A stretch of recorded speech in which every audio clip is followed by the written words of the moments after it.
Could it be? Could it actually be? Oh wait, no. It's not. No, the layout is not done yet. We still have a bunch of shit in that direction. But don't you worry. It's coming. So, welcome back to the layout. I can actually say welcome back to the layout because we actually have a layout. It's a Christmas miracle at the end of summer. Oh my god. So, a lot's been going on since the last video. I finished 2 locomotives. I have 2 brand new locomotives and 1 leaser engine off a friend's layout that is being borrowed.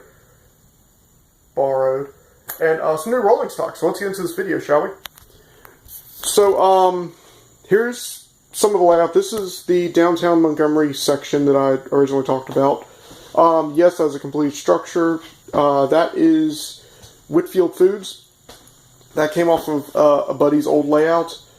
And he sold the layout. I've got to do some repair work to it, re-detail it, because the roof is a little rough.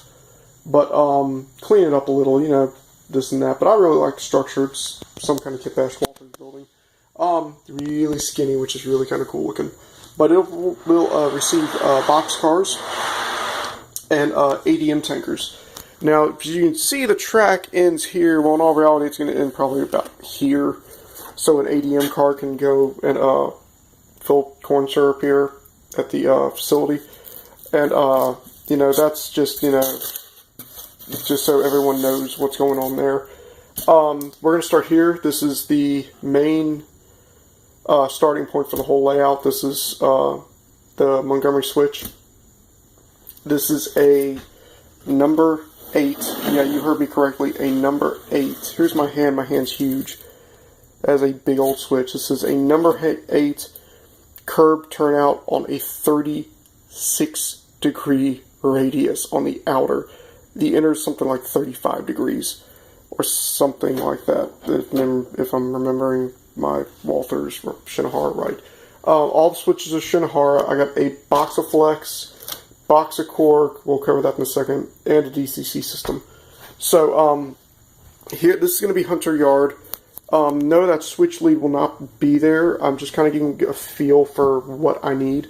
It will be probably on back towards here where this, where the SD18 is, just so we can have plenty of room to park cars and for a switch lead. It'll be 4 tracks. You know, we can fit 4 tracks in there easily, I think. You know, just put one there, then the other 2 right there. Leave a little bit of gap right there for the main. I think that'll look really good. And we got the yard office back there, which in all reality will be right about there. So, yeah, that's cool. Another thing is this Whitfield Food siding. We've got 2 siding choices here. Here's one of them. This is going to be a Sable Steel, and it will be just one big old piece of flex track.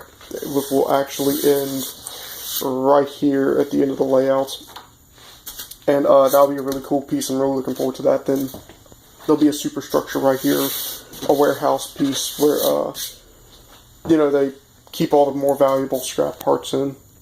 This siding right here, I'm actually thinking just deleting that off my my thought processor, because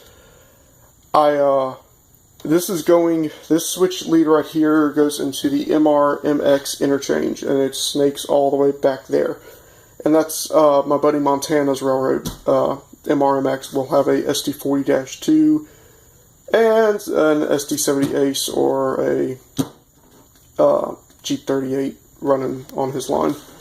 So they'll come out, bring cars to the lead, and come back and, you know, take the train off, and it would go to his layout, which is all the way up in Birmingham. Then, of course, you got the rest of your passing. You know, your old main goes into the other curb switch. That is correct. You heard correctly. There's a secondary curb switch here. What am I thinking? I have no idea. Goes into the secondary curve, then goes off to the Great Unknown, which at this point will be a cement plant, and the rest of your Appalachian Southern Main that will follow the walls, lift out section, and then come back into here. This is going to be the Calera Birmingham greater area, and that'll be the Elmore County area, and then this is Montgomery. Here, the switch comes out and will come, well, if I'm drawing correctly, it'll actually come into these right here, and that's a good foot to foot and a half away from the table edge. And there'll be two bridges put together. The chassis system logos will not be there, don't worry, they're exact rail. I'm removing them and fixing them, it's okay. They're actually probably going to be at an angle, so you'll probably look at them a lot more or less like that, coming across the lat. And if you look at them, that's how angled they'll be. And that's just so it can be a wide girth, wide radius, so it can sit the weight, sand, and gravel in the corner over there. Other things would be engines. What engines and rail cars have I finished? I finished 660, which is an SD38-2 from Kato.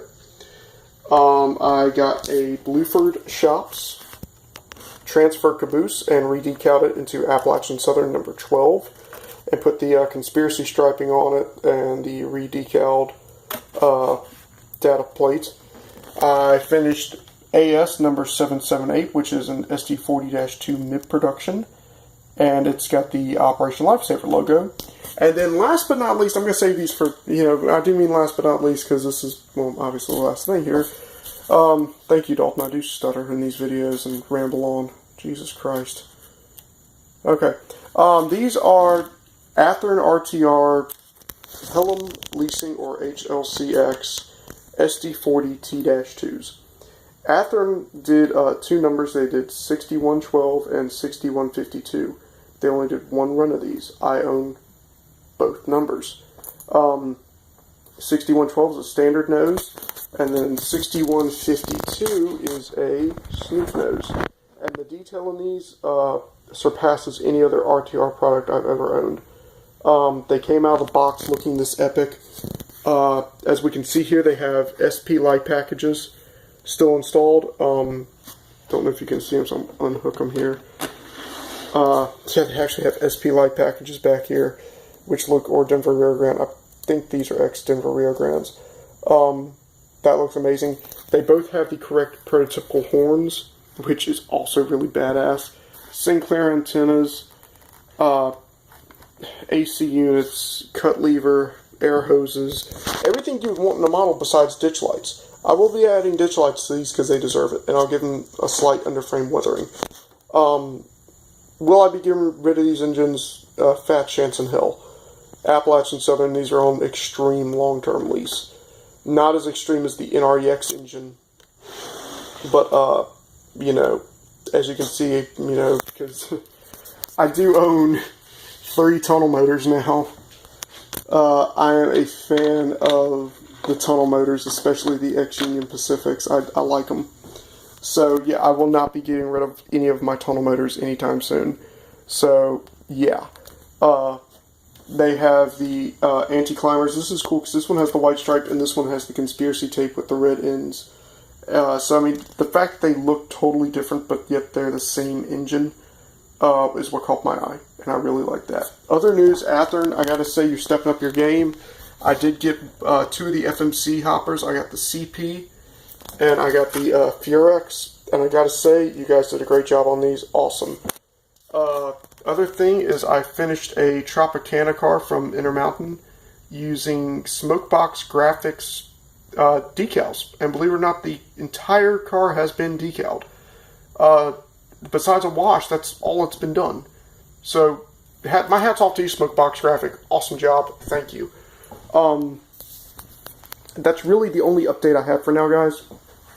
I hope this gives you guys a great idea of how the layout's going to be. And all the, planning is coming to fruition. Oh, also, there's the other 4x8 sheet foam. My buddy and I went ahead and cut it into 2-foot strips. Well, 2-foot by 8-foot strips. And, because we're probably going to have to take a jigsaw right here and actually notch this wood in so the bridge can sink to the correct height of the foam. Right now we don't know. This is just here so I can get a good idea on curbing radius. That's just kind of sitting in there for now. It's not really serving a purpose. And this X-Frisco Jeep40, that is going to be my buddy's. It's Stevens Railcar Leasing SRLX. So just prepare and keep watching out for that one because it's going to look really sharp when it's done. But yeah, guys, that is the update. Hope you guys enjoyed it. And as always, have a great week. I will do another update here in about a week or two when I have a cork laid and a DCC system installed and you can see some trains running down these tracks. But until then, guys, stay on track. McGuire Custom Trains, over and out.